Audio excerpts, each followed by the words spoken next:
সাথে আমি আমার নানুর বাড়িতে এসে বাড়ি চলে যাচ্ছি। আমার ভাই মোবাইল রেখেছে, তাও ওটা আমার মোবাইল দিয়ে, আমার ভাইয়ের মোবাইলও দিয়ে। তো আমার নানু যদি ব্লগটা দেখে তাইলে তো একটা চিৎকার আমার মাইরে ফেলবে, আর আমার বাইরে মাইরে ফেলবে। তো এখন আমরা চলে যাবো রিক্সার উপরে। চলেন। বলো না, আমার কিন্তু আঙ্গুল ব্যথা হয়ে গেছে। আগেও একটা ব্লক করাইছিস আমার দিয়ে, ভালো লাগে না কিন্তু।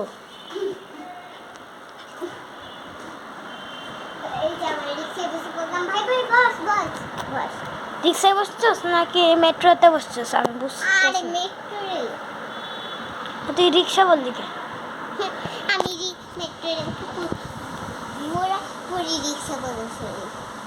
এসে বলেছি কাছাকাছি আসছি, আরেকটা রিক্সা দিতে হবে। সেই রিক্সাটা রেখে দেয়। এই খালি খালি এই যে খালি যাবে কত সাইডে এসে বলেছি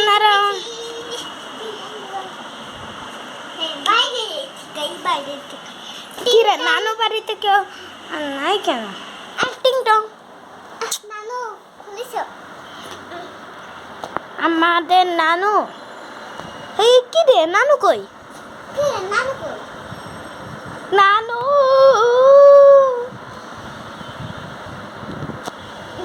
ছোকরা লাগাছে।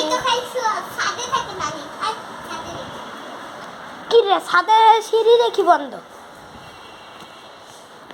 তার মানে নানি এরকম আমার কাছে চাবি আছে।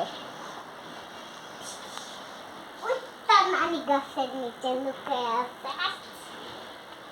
নানি নানি হলো আমাদেরকে মারবে না, এর লেগে আমি নানিকে দেখাই নাই।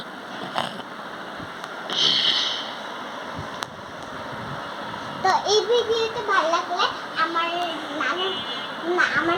নানু কাছে যাবে আসবে, আমার নানুর পাশে করে আজকে আমরা বাচ্চা নিচ্ছি।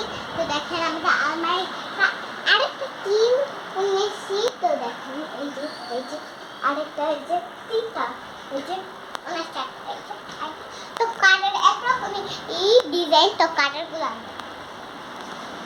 এখন এই ভিডিওটা ভালো লাগলে আপনারা আমার এই মেকআপটাকে জানিয়ে দিবেন, আমি প্রতিদিন ঘরে থাকবো না। আমি এমনি আমার ভাই বাসা নিবে, আমি হলো এখন আমার বাবা